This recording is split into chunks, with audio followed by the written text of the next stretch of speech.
I'm Mary. And I'm Dave. This is Other People's Beer, where we are raising the quality of beer by lowering the barrier to entry. And today, we're going to start talking about some troubleshooting, just some tips and some tricks that I've learned. And like Mary pointed out, we're going to start with this pesky breaker from the wiring one. So, Mary, can you show the continuity on it? Yeah, I love the continuity. All right. So if you recall, the breaker from this pole to this pole, please. Okay. Does not ring all the way through. Good. All right, so we're gonna take it over to the drill press, take it apart, see what's going on. Oh. Okay, so we're gonna take the drill press here and poke out these little rivets down to the bottom, and we'll see what doesn't make this tick. All right, so I'm gonna crack this thing open, see what's going on inside, see if we can tell why it doesn't carry current. So let's see. Kind of fell apart when I opened it up, but this side looks fine. I mean, I don't see any burning or scorching or anything like that in here. So let's check on the other side. See what's up over there. All right, let's see what's up.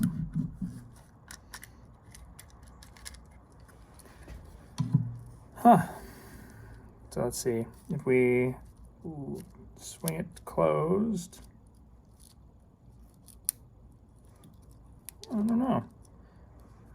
Maybe it got bumped or something, but I don't see anything burnt. But this is what the inside of the breaker looks like. Yeah, I don't know. Broken. That's all I got. Don't know why. I was hoping for something cool like char marks or whatnot, but I guess it just broke. All right, so we're going to start troubleshooting the main controller here. I did a little bit of troubleshooting at work. I brought it in and talked to a couple of guys who are much more knowledgeable about this type of stuff than I am, and found a couple things. The way we found those things was we hooked it up to 110. Now, this is a 220 plug, so it's a little bit different. But the rationale was we used a 110 plug and we only used the hot A instead of the hot B. So if you can kind of take a look, you got the black and the white and the copper. So that's the hot A, the neutral, and the ground coming into here. And then we have the red, which is the hot B, taped off to the side just in case there's any backfeeding. And what this allowed us to do is we were able to check 90% of the circuits in here with only without putting the full 220 onto there. I'm not comfortable sticking my hands inside of a 220 control panel, but 110 is a little bit of a different story. So a couple of things that we found. If you look in here, this is the main relay. And on this main relay, I had two wires coming in to the coil. One being fed from, one pulling from the relay, which is this S wire here. You can't really see it, but this S wire through my on and off switch and then back through the coil. What this allowed us to do was energize the coil, because once you plug the control panel in, you have power on the 2 and the 4 side of this coil. And what I originally had was this R line, the line connecting to the from the switch to the coil to energize it. I also had a line coming back from the coil to the neutral bus, and I don't know why I had it in there, but I did. So we turned that on, and it immediately tripped the breaker, which is no good. So a little bit of troubleshooting, looking back to the schematics, found that I was creating an immediate short inside of the box here, which is what tripped the breaker. So breaker saved the equipment, which is great. Removed that line and then retested it. That worked really well. The next thing, it's a little bit harder for you to see, the alarm circuit from the P&IDs. I wasn't thinking, I was overthinking. I was trying to complete the circuit through all of these all of the alarm switches. And in the previous video, that's where I said there was some troubleshooting and I'm not entirely certain if this alarm circuit works yet. But what I had is I had these little wires connected to the switch and daisy chained all the way through to the buzzer. So when we turned on power, the buzzer was on all the time. And then when I flipped the switches, the breaker in here immediately tripped, the little 110 breaker. So after a little bit of troubleshooting and some discussion with the guys at work, realized that I was creating another short in every one of these switches. So just as a test, because these switches also go back to the neutral bus, which you don't need. All you need is, let me say that differently. These switches are there to break the path of current flow. So by having a path to neutral on each of the switches, I was creating a full circuit, and when I energized it and allowed power to the switches, that's what caused the short. So pulled that off, and now I got to do a little bit of rewiring to get it going back in there, and then the buzzer should work. Another thing that I noticed is that for whatever reason, I wired my heating element lights up to my pump switches, which don't know why I did that. Probably complacency, honestly, which is not what you want when you're dealing with this type of stuff. Luckily, it was a simple fix. None of the equipment blew up. No smoke was let out of this bottle. The next thing is the PNIDs. I did not hook up a neutral on the PNIDs, so they're not getting power right now because we don't have a complete circuit. Also, in transport, I lost a screw to one of my PNIDs, so I might be replacing these two with an Inkbird. We're going to do a little bit more troubleshooting and see if I can get power to these and if I can get them to work and to register temperatures. And if all that goes according to plan, the next step is putting the right plug on here and plug it into the wall, see what happens. So, all right, let's go.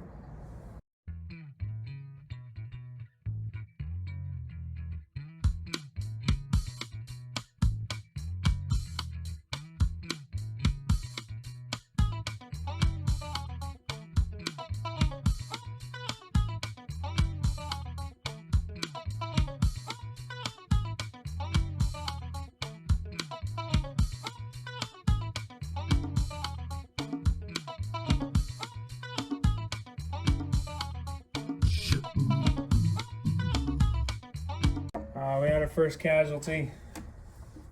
This is supposed to be connected to my my light for my boil kettle. So now I have to change this light out, which no big deal. It's just frustrating. Okay, be careful with your equipment. So luckily I bought a group of these instead of exactly what I needed because I knew that I would mess something up.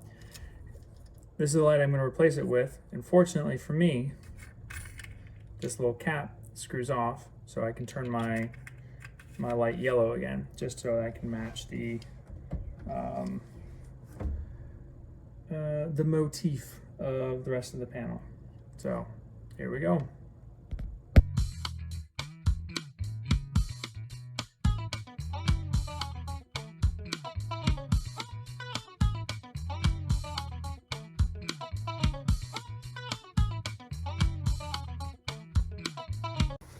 One other thing I forgot to mention in the troubleshooting is my new buses down here.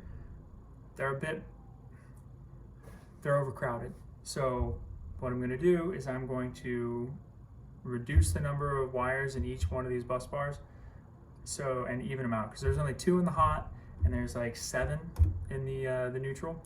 So I'm going to even them out, do a little bit of work, move stuff around, just so that it is cleaner, less likely for something to work its way out, less likely for a short.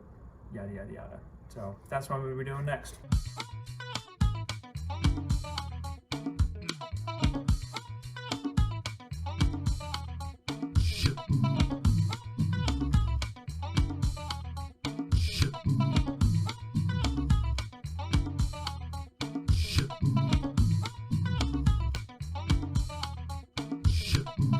For the next bit, we are going to be doing live testing on the panel.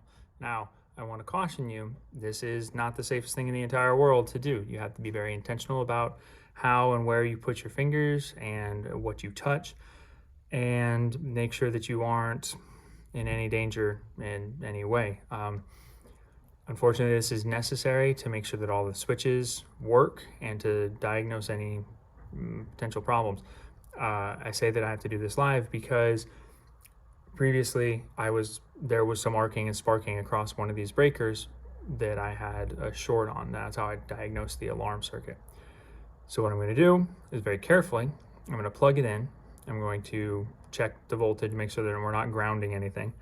And then I'm going to flip the on switch and make sure that I hear and see voltage flowing where I want it. And then I'm going to start going through each one of the switches and make sure that we get the appropriate response. There's going to be very minimal work with the panel door open, so it's not as dangerous as it could be if you were running or you were doing these tests with the panel door open. Also, I'm only running 110 through there, and as I said previously, I took and I just blocked off this the hot B, and what that does is now we have the neutral, the hot A, and the ground attached to this cord, and that's not how this cord is intended to be used, but it is safe. Additionally, we have this blanked off down here so that we don't get any backfeeding of the voltage. But again, be very careful and make sure that you double check, triple check things before you start putting live voltage inside of your panel. So here we go. First thing, I am not plugging into this power strip. I'm going to plug into this dedicated line up here. You guys can't see it, but I've got one. And I'm doing it with the panel door open to verify that I don't get any unusual responses. So, oh geez. I'm not a huge fan of this plug. It was a pain to wire and it bent easily. All right, so now we've got power. Where did I put that multimeter? Now just for giggles, I'm gonna check to make sure that we have, not giggles, just to be safe, I'm gonna check to make sure that we have power coming into our box as we expect. So we wanna look at the potential across the hot and the these two hot ones, and we're coming up. That's fun. Oh, of course not. There's not gonna be any potential across hot B because hot B is not connected, but we'll do it across the neutral, and we have 124 volts, which is what we expect because we're only feeding one leg. So if we were to do it across hot B and neutral, we would get nothing. So just to make sure on the other side, there is nothing because our relay is not closed. Now we come over here. Hopefully this doesn't explode. Now listen very carefully. That was our relay, that little clunk, that was our main relay. And it's here. You can see on top of there, we have that little red thing. So that little red thing is how we know that our relay is energized. Now, that means that we should have power going across this relay. It's 120 volts there, 120 volts there. Perfect. So now we're gonna throw one of these breakers and we're gonna do the, which one is this? We'll do them both. All right, so that means now we have power coming through, the relay is closed, so there's not any, oops, yeah, that's a green one. Okay, so we're not pulling any power across there. So now we're gonna take, and now we're gonna do a closed panel. And hopefully you guys will get to see some lights light up when I do this. But we're gonna take boil kettle. This light should come on if I did it right. Oh no. All right, now liquor tank. Oh no. Oh, the safe start relay was engaged because the e-stop is down. Do this. Now I should get, bugger. There's no lights on. There's no power anywhere. That's fun. Let's see what we got. All right, so I figured it out. The reason that it wasn't going on is because I didn't trip this little breaker, and well, guess the alarm didn't go off. There it is. So now we know that we have power going up here. That's really annoying. And I need to figure out why. Okay, now that we have something sorted out, let's try this again. Power's plugged in. Click this over. Wonderful, wonderful, wonderful. All three PIDs work. My cutout of the alarm does not work, so that's fun. Boil kettle light works. Liquor tank works. Actually, this is a little bit red, so I think that those LEDs were actually red inside the boil kettle. That's fun. Sorry for this loud, annoying beeping. Wart pump's on. Water pump's on. Fantastic. So, once again, got to figure out why that thing is beeping and being real annoying. Next thing I want to try is I want to try and see if the safe start interlock is working. So I'm going to take this, turn it. Whoa! That's weird. That's real weird. Did you guys see that? Let's try it again. Ready? So let's see if this shows us anything. So safe start interlock is buzzing at me, which means it's not happy. So note to self, don't do that. It makes weird sounds. Okay, now we're gonna see why my alarm circuit's not being interrupted. All right, switched them around a little bit. Put it in the original configuration, jumpered it differently. Don't blow up.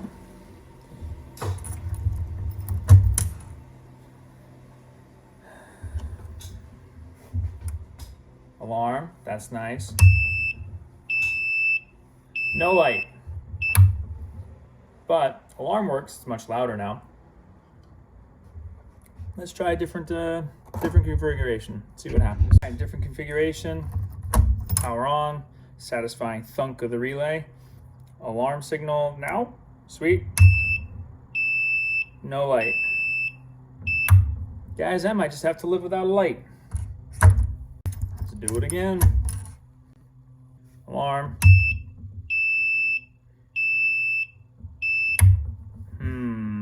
I mean, just to make us feel better, let's look at things that do work. Liquor tank light, that's nice. Boil kettle, that's also nice. I don't like how they're different colors though. I might change this one to a red. And also the pump lights, those bother me. I decided I don't want to fool with the alarm. So next thing I'm going to do, everything on the front panel seems to be working except for this power on, because I think that's a lack of 220 coming into it. So next thing I'm going to do is turn the power on and switch some switches, make sure that I'm getting voltage to the actual receptacles. Again, it's going to be 110, 120 on the boil kettle and the liquor tank because I am only putting 110 into the box. But it should show 110 going into the pumps as well. Tested the functionality of everything else. Hopefully this is the last thing we need to troubleshoot. And I am going to switch this out, or these two lights out, make them red. I'm going to make it look the same because I'm picky. And yeah, all right, let's do this pump thing. Satisfying thunk, green on the protection circuit here. Everything looks fine. I'm going to switch it over to the let me get my handy dandy multimeter. 200 volts AC. Set where I can see it. There we are. All right, so now I should have, this is a boil kettle, so I should have There it is. Okay. Yellow. That's why I wasn't seeing anything. 120 volts. 120 volts. Fantastic. Power's off. Now we're doing the liquor tank. Same one, yellow. 120 there. I don't know how relays work, guys. Got 120 coming out of it. Going to yellow. Going to there. 120. Liquor tank. Gonna go. Alright, let's go from there to there. There's 120. Fantastic. Alright. This one's off. Water pump on. No relay for that one. So we're gonna just go, that's boil kettle one. We're gonna water pump to neutral, 120. Fantastic. And then wart pump, 120. Perfect. Guys, I think I'm ready to do 220. Kind of scary. The last thing I will have to do for this though is I will have to, I'll have to program the alarm or I'll do the testing of the PNIDs. That actually might be easier done on benchtop. All right, so I got the PIDs, everything seemed to be working. I tried to do it all by myself, the tuning and the setup. I actually ended up finding a very good tutorial for it. I'll put that into the show notes. Unfortunately, the PIDs that I had are from the previous build the secondhand controller. Those are password protected, and I can't really change anything, which is unfortunate because one of them is for the mash tun. It's not really trying to control anything. I don't want any spurious alarms. The other one is for the liquor tank, and I can change the set points, but I don't know what's going on inside the PID as far as that goes. So what I'm gonna do, or what I did, is I bought 2 more Inkbird 106 VHs, I believe they are, and those are the ones that will control the solid state relays. And then also it makes the panel look a little cleaner, but I really did it because I don't know what's going on inside of those other PIDs. If you want 2 PIDs and you want to fool around with them, leave a comment, hit us up on our Instagram, and you pay shipping, I'll send it out to you. Yeah, next step, we're going to wire this up into or we're going to mount it on the wall right there, and then we're going to do the rest of the wiring into the junction, or that thing. Oh, one note, I did change the breaker from a 50 amp to a 30 amp breaker, and then I'm going to be using the SPA panel as my GFCI. Again, we did have a question on this on one of the earlier videos. You do want to have a GFCI in the circuit somewhere, because that will protect you. The panel protects the equipment, and the internal breakers inside of the box, those protect individual small things. So the panel protects the whole system, and then inside the breakers you have, for us anyway, we have three breakers, two pole 30 amp breakers, and then one, I think it's like a 10 amp breaker. 10 amp breaker protects all the stuff on the face, and the 30 amp breakers protect the heating elements. So make sure that you're very safe and that you have everything wired up. That's why I have a very specific troubleshooting video. I don't know if it really helped, but walking through and talking through the troubleshooting steps helps me. So I hope it helps you. So might as well mount it to the wall. And oh, one more thing, you do have to calibrate the thermocouples on this thing. And to do that, you need to have some water of a known temperature, compare it to basically a thermometer, a manual thermometer that you trust. I don't trust this one, but I have a digital one inside that I do trust. So then we're going to fill the kettle, or the liquor tank, the mash tun, and the boil kettle with water. Measure it with a thermometer you trust, and then with the PIDs, you can calculate that offset. And that is the main reason, again, why I want to have PIDs that I can get into the back end of, so that I can perform that calibration and I know that I'm getting the temperatures. Because if you remember back to the very beginning of this, the whole reason that I decided to, or that I really wanted to upgrade, was my lack of control over the temperature. And I need temperature control, so, or accurate temperature control, so I have to calibrate it. One note is, when you're wiring up your GFCI panel, don't be like me and wire both of your neutrals into that neutral bus bar. From the panel, there's a spot on the underside of this breaker where you need to wire the neutral into. So just be very careful. Last thing I want to talk about is how to actually drill and tap holes into your aluminum heatsink. Unfortunately, I didn't get any videos of me doing that. I thought I did. I'm sorry. So what I'm going to show next is a real quick time lapse on how to do it properly with a drill press. Now, I know everybody might not have a drill press. You can definitely rig something up to work. The most important part is keeping that tap straight so that you can cut straight holes, and again, use as much cutting oil as you need to make sure that everything cuts nice and smooth and you get good chips, and Bob's your uncle.